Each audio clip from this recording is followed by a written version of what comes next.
¿Qué son las estrellas? ¿Cómo se formó el sistema solar? ¿De dónde surgen los planetas? Hola, soy Roberto Vázquez y este es el curso en línea de astrobiología AstroBioMock. En esta clase vamos a conocer el proceso de formación de las estrellas. Veremos su surgimiento a partir de nubes de gas y polvo y el proceso de formación de los planetas. Los planetas son muy importantes para la astrobiología porque son los sitios en donde la vida puede surgir. Empecemos.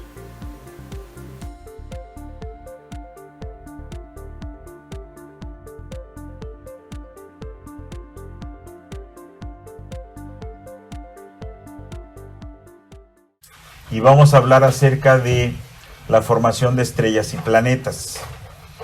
Entonces, lugares como estos, esta es una región de formación estelar,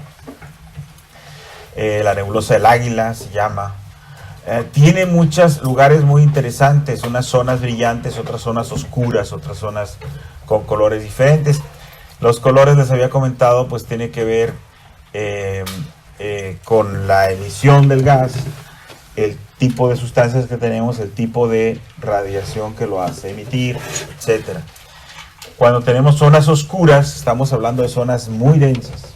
Y es en esas zonas muy densas en donde ocurre la formación de estrellas. ¿Ok?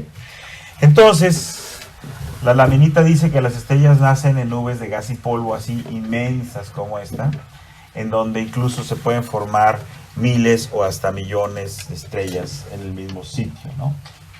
Es como una incubadora. En inglés le dicen stellar nursery, ¿no? Entonces, esta imagen fue ahorita les voy a poner las primeras que tomó el telescopio espacial. Pero quiero que vean esto. Esto no es una concepción artística, ahora sí, como siempre digo, ojo, esta es concepción. No, este sí es de verdad. Estos pelitos extraños que tiene la nube son de verdad.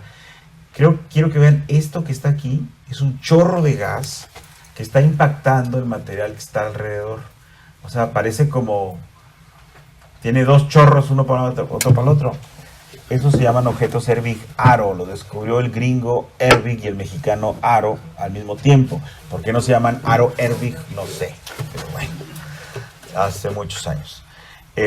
Son realmente en el centro de esto es donde realmente está naciendo una estrella, ¿sí? Más o menos conocemos los pasos que forman las estrellas, pero los detalles de todo este proceso pues siguen siendo desconocidos, lo cual está bien porque nos permite a los astrónomos tener trabajo, ¿sí? Toda esta área le llamamos formación estelar, stellar formation para los gringos. Así se lo van a topar ustedes en los libros, en los congresos, etcétera. Es toda una área, como decir en biología, yo me dedico a la zoología de los mamíferos, no sé qué, y acá en astronomía yo me dedico a formación estelar. Y ya sabe uno de qué va el tema, ¿ok? Aunque los métodos y todo que se usan, pues se pueden aplicar a otras cosas. Bien, esta es una de las primeras fotos que tomó el telescopio espacial. A esto le llamaron, la fotografía le pusieron los pilares de la creación, porque es precisamente en esta zona donde se forman las estrellas. Y les quiero hacer el super zoom aquí, para que vean, por ejemplo, pelotitos como estos que se están como separando de la nube, ¿sí? Algunos que ya están por ahí. O sea, dentro de esta nube, esos puntitos rojos son zonas donde posiblemente ya ya se hayan formado las estrellas, y estos que no tienen nada se están separando. Esto tiene un nombre, esa independencia de la pequeña nubecita, ¿sí? Mira, aquí hay otros más nuevos, sí, pero sin nubes oscuras de gas y de polvo llenas de cosas, parece como un velo de cosas, ¿no? Súper chido. Hay unas estrellitas que están aquí enfrente de nosotros, esta está más para enfrente, otras que están inmersas en la nube o detrás, ¿no? Entonces, cuando las estrellas se forman regularmente, en estas nubes se forman muchas estrellas, y una vez que se encienden las estrellas, entonces aparece lo que le llamamos el viento estelar. Y no es un viento como el que tenemos en nuestro planeta, sino más bien es la liberación a velocidades relativamente altas, no de relativo, de relatividad, a velocidades altas, de un montón de partículas que están, que por el producto de las reacciones nucleares están saliendo partículas a lo loco. Regularmente son núcleos de helio y no sé qué otras cosas, partículas cargadas, etc. A todo eso le llamamos el viento estelar. Bueno, si imagínense que todas las estrellas estas que nacen de en una sola ocasión lanzan su viento, entonces terminaremos por barrer, ¿no? Como cuando viene el viento aquí, se lleva la mugre, pues aquí se llevaría también la mugre, que sería el polvo. Y entonces tendríamos algo más parecido a las Pléyades, ¿no? Supongo que muchos de ustedes a lo mejor las han visto o las pueden reconocer en el cielo. En invierno es cuando uno las puede apreciar mejor. Y es un grupito de estrellas todas juntas. Si todavía no pierden la vista como yo, pues las pueden ver bien. Y si no, pues les presta unos binoculares, un telescopito, y se ven así maravillosas. Cuando uno les toma una fotografía con el telescopio tal, salen estas manchas azules, que todavía es material que tiene que ver con la formación de estas estrellas, pero ciertamente ya barrieron mucho de ese material, ¿no? Este grupo de estrellas, aunque puedan ver un montón de pelotitas en el fondo, algunas son de cosas más lejanas, ¿no? Todas estas sí que están físicamente ligadas, forman un cúmulo que tiene cerca de 150 estrellas.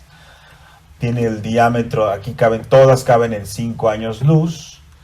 O sea, es como si nuestra amiga Próxima Centauri y nosotros fuéramos parte de un cúmulo, ¿verdad? Pero en la situación, pero muy extremos uno del otro, ¿no? Se encuentra a 400 años luz de distancia y tiene una edad de 120 millones de años. No es súper bebé, pero ciertamente es joven. Nos vamos a ir entonces a lo que es el nacimiento de las estrellas, la evolución estelar y demás, etcétera, ¿ok? Entonces habíamos quedado que las estrellas se forman en nubes moleculares. Al proceso de formación de estrellas le llamamos fragmentación. Cuando tenemos una nube de estas de regiones de formación estelar, hay dos fuerzas actuando para formar las estrellas. Una es la fuerza gravitacional del material que está queriendo juntarse, y por otro lado es que cuando juntamos gas, cuando apretamos gas, ¿qué es lo que pasa? Hay una presión. Entonces esas son las dos fuerzas que están tratando de balancearse. Vieron ustedes las fotografías que son reales, tomadas con el telescopio espacial, donde vemos efectivamente que estas nubes no tienen una distribución uniforme de material, como lo podrían tener una nebulosa planetaria, una remanente supernova, que más o menos tienen una densidad uniforme. Pero estas otras nubes, como la nebulosa de Orión que está por allá, nada que ver, ¿no? Tienen realmente regiones más densas que otras. Entonces dice, en estas regiones densas, a final de cuentas, la densidad, en el caso de moléculas, es que tenemos más moléculas por unidad de volumen, ¿no? Entonces la posibilidad de que haya colisiones entre estas moléculas es mayor. Las colisiones lo que van a hacer, dice ahí, es excitar y luego se desexcitan, y cuando se desexcita la molécula es cuando, como vimos en todo el inicio de la clase, se produce radiación. Y la radiación es energía que se está escapando. Entonces eso significa que la energía mecánica proveniente de los trancazos la estoy convirtiendo en radiación y la estoy alejando de mí. Entonces, si yo saco energía del sistema, estoy enfriando. ¿Qué pasa cuando la nube se enfría? Si la nube se enfría, hay menos presión. Y si hay menos presión, entonces la gravedad gana un poco más. Al ganar la gravedad, entonces, ¿qué pasa otra vez? Vuelve a aumentar la densidad y tenemos ese círculo virtuoso, porque no es vicioso, ¿verdad? Es un círculo virtuoso en el que la nube poco a poco va a conformar una entidad independiente. ¿Sí? Por eso le llamamos a ese proceso fragmentaciones. Se separa un pedazo de nube, ¿sí?, con la malvada intención de formar una estrella. ¿Okay? Bueno, vamos a acercarnos un poco a esto fue así muy... ¡Ey! Se colapsa y ya, ¿sí? Pero todo aquí, cada palabrita tiene su historia, ¿verdad? El colapso, vamos a verlo con un poquito más de detalle. ¿Qué pasa? Dice, el fragmento que se colapsa tiene dos partes. Tiene un núcleo denso y tiene una envolvente que es más tenue. El núcleo es lo que viene siendo la protoestrella, se ha convertido en estrella. Es tan opaco que la radiación molecular es absorbida por su mismo gas. O sea que en lo que está caliente esto y avienta el gas, es tan denso que no va a dejar que se escape la radiación. Y entonces, ¿qué va a suceder? Se va a calentar aún más. ¿Okay? La radiación queda atrapada en la protoestrella, no puede escapar y hace que el gas se caliente. Por otro lado, la envolvente está en contracción y hace aumentar la masa del núcleo protoestelar. Y la presión y temperatura aumentan en la región interna y llega un momento que se empieza a producir esto, reacciones termonucleares en el centro de la protoestrella. Y ahí es cuando decimos, ahora sí, ya es una estrella propiamente dicha y empieza a generar su propio brillo y aventar fotones a lo loco. Va. Bien, entonces, cuando se forman las estrellas, ahora vamos a hacerle un zoom a ese proceso de colapso que ya dijimos. Y vamos a verlo con un poquito más de detalle. No es así de 1, 2, 3 chazam, que de una esfera pasa a otra esfera. No. Resulta que si nosotros tenemos un gas que se está fragmentando, como es un gas que tiene sus propias velocidades, cuando se está formando, lo más difícil es pensar que estáticamente todas las partes del gas se van a separar así de manera, todos moviéndose juntos a la misma velocidad. No, lo que vamos a tener son diferentes trozos del gas moviéndose a diferentes velocidades, pero ya intentando ser una sola entidad. Si eso sucede, entonces vamos a sumar las propiedades físicas de cada trocito para tener las propiedades físicas de todo el sistema. Y una de esas propiedades físicas que tienen los objetos en movimiento, principalmente en rotación alrededor de algo, es el momento angular. Entonces, el material que yo tengo en el ecuador va a tender a ensancharse, ¿sí? Conforme yo me vaya contrayendo, si toda la bola se va contrayendo, hay un efecto, ¿sí?, de que el material se me vaya hacia el ecuador, cuando el otro se va aplastando, y entonces me queda una esfera oblata. Así creo que se le dice, que es como si la apachurraran, ¿ok? ¿Sí? Se va a formar un disco de tanto apachurre que va a tener este sistema, se va a formar un disco. ¿Cómo creen que se le llama al disco? Disco protoestelar. Si estamos hablando de estrellas, es disco protoestelar. Pero nosotros somos más truchas, somos astrobiólogos, queremos ir más lejos. Las estrellas están chistosas, pero quiero más, quiero formar planetas. Entonces a ese disco, al mismísimo disco protoestelar, nomás le cambiamos de nombre, le decimos disco protoplanetario. Es lo mismo, ¿sí? Pero nos estamos fijando en otra característica. ¿Qué va a pasar? A ver, ¿qué va a pasar? Que si doy un codazo esto se cae. Aquí está la escala de tamaños, ¿no? Esa sí la tenía. Algunas condensaciones crecen en este disco debido al agregamiento por colisiones. Es decir, hay pedacitos de material en el disco, este disco donde estaba toda la nube molecular, chocan entre ellos y algunos se quedan pegados. Eso se llama agregamiento. Y eso se va a seguir dando porque ese disco pues quedó muy denso. Entonces llegará un momento en el que en ese agregamiento formemos pelotas ya decentes del tamaño de un asteroide, ¿no? El orden de kilómetros. Y a esas cosas les llamamos planetesimales. Ahora, los planetesimales también van a sufrir el proceso de agregamiento, o agregación, o como se llame. Se van a golpear entre ellos, se van a quedar pegados y entonces van a formar poco a poco los planetas. Bien.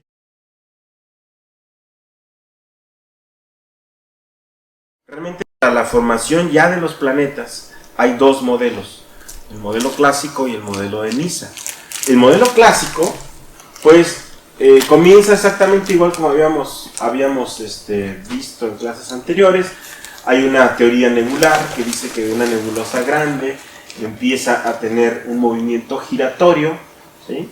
Es una nube autogravitante, quiere decir que se independiza del resto de la nube molecular y podemos verla como un sistema solo, ¿no? Entonces, la conservación del momento angular, habíamos dicho, por el giro, ¿sí?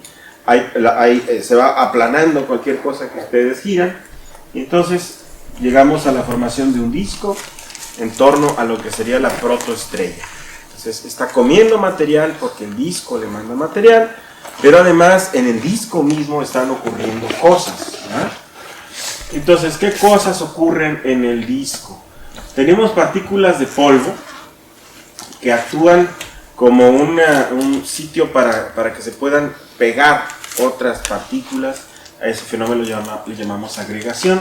Entonces crecen por agregación unos cúmulos de partículas hasta llegar a un tamaño más o menos locochón que le llamamos planetesimales, ¿no? Son como pequeñas lunitas. Entonces ya la masa de estas pequeñas lunitas pues empieza a jalar más material entre ellas mismas, y bueno, eventualmente nos vamos a formar ya cuerpos grandes. Y hablamos ya entonces de satélites, hablamos ya de planetas, ¿no? Y bueno, más o menos así es como funciona la cosa. Entonces, siguiendo este modelo, lo que determina el material que puede condensarse sería la temperatura. Entonces, las regiones que están más cerca del Sol van a condensar materiales más pesados, ¿no? Y conforme nos vayamos alejando del Sol, entonces vamos a tener la formación de planetas gaseosos. Esa era la teoría clásica, todo el mundo era feliz. Entonces esta teoría explicaba que los planetas rocosos se formen cerca de la estrella y los planetas gaseosos pues en zonas más frías. Cuando la estrella se forma, es decir, cuando empiezan las reacciones termonucleares, el viento estelar empieza a soplar todo el material residual, y hay dos zonas interesantes que se forman. Una de ellas es el cinturón de Kuiper, que está aquí, que es en la misma zona en la que era el disco protoestelar. Pues ahí va a quedar basurita. Fíjense cómo la basurita tiende a quedar más lejos de la órbita de Neptuno. Más allá de Neptuno empieza este cinturón de Kuiper. Fíjense aquí la escala, 50 unidades astronómicas, pues esta cosa debe de ir máximo unas 100 unidades astronómicas de radio, 200 unidades astronómicas de diámetro, ¿verdad? En torno al Sol. Pero más allá de esto, como residuo de lo que sería la nebulosa original, está también un montón de basurita, un montón de partículas, y a eso le llamamos la nube de Oort. Oort era un batillo muy abusado que hizo un montón de contribuciones a la astronomía, cosas de dinámica galáctica, etc. Y también pues se le atribuye el proponer la existencia de esta cosa. Entonces aquí estamos hablando de un sistema 1000 veces más grande que el anterior, ¿sí? En donde realmente estaríamos hablando de que esto sí sería la verdadera frontera del sistema solar, ¿no? Porque todas estas son partículas que están gravitando en torno al Sol, a pesar de que están bien lejos, pero todavía digamos pertenecen a lo que es nuestro sistema solar. Bien, después hay otro modelo bien interesante, que es el modelo de NISA. Yo creo que porque lo sacó el grupo de astrónomos de NISA, Francia, ¿sí? Entonces este habla de la migración planetaria, y habla de que hay planetas gaseosos que se forman cerca de la estrella y que por una cuestión gravitacional de lo que se llama resonancia, por cuestiones de resonancia, es decir, si yo tengo una órbita, ¿sí?, que empieza a jalarme, digamos una órbita lenta con una órbita rápida, y empiezan a interactuar cada vez que están cerca, se jalan más, ¿no? Tienden a tener órbitas que van a estar, de alguna manera medio sincronizadas, es decir, por cada 2 vueltas que dé el otro va a dar una, cosas así. Ese tipo de cosas suceden en sistemas mecánicos que los dejamos funcionar solitos y que actúan gravitacionalmente. Entonces, esa es la razón por la cual hay planetas o hay satélites que tienen una cosa que se llama tidal lock, ¿no? Que están anclados por marea, ¿no? Por fuerzas de marea. Entonces, por eso la luna siempre nos da el conejo, ¿no? O sea, el conejo, independientemente de que sea luna llena, luna cuarta, luna cuarta. Esto le da en la torre al modelo clásico, pero explica la existencia de los exoplanetas muy cercanos, muy masivos y muy cercanos a sus estrellas. ¿Sí? Cuando hablemos de exoplanetas vamos a ver todo el zoológico que hay, pero el primer exoplaneta que se descubre es un exoplaneta muy gordo, como 6 veces más grande que Júpiter, no sé cuánto, pero muy cerca de su estrella. Tan cerca que logró hacerle un tambaleo gravitacional. Y eso se pudo detectar con nuestros telescopios y por eso ¡boom!, descubrimos un nuevo planeta, ¿no? Bueno, eso existe. Y entonces lo que hace la teoría esta del modelo de NISA es explicarnos la existencia de ese tipo de cosas que luego evolucionarían a un sistema como el nuestro, en donde los planetas gigantes están más lejos y los pequeñines más cerca. Este modelo explica la migración, y la migración misma explica cosas como el bombardeo intenso tardío, the late heavy bombarding, que es una etapa en el sistema solar en la que nos caen un montón de rocas, muchas rocas, a los planetas cercanos al Sol. Entonces a nosotros nos bombardean mucho. Se cree que ese tipo de cosas pues ha tenido que ver con la formación misma de la Tierra, la formación de la Luna, etcétera, ¿no? También nos explica por qué se forma la nube de Oort, y luego la existencia de regiones con cuerpos menores como el cinturón de Kuiper, los troyanos de Júpiter y otros objetos transneptunianos. Bien, los troyanos de Júpiter son un grupo de asteroides medio extraños, estos verdes, que van precisamente acompañando a Júpiter. Estos serían los puntos de resonancia de la órbita de Júpiter. Entonces, se mueve Júpiter y ahí van estos a un lado, ¿no? A los lados. Y esto es pura dinámica. Si echáramos a andar en un modelo a partir de cero, eventualmente llegamos a esta situación de equilibrio dinámico. ¿Okay? Un vato que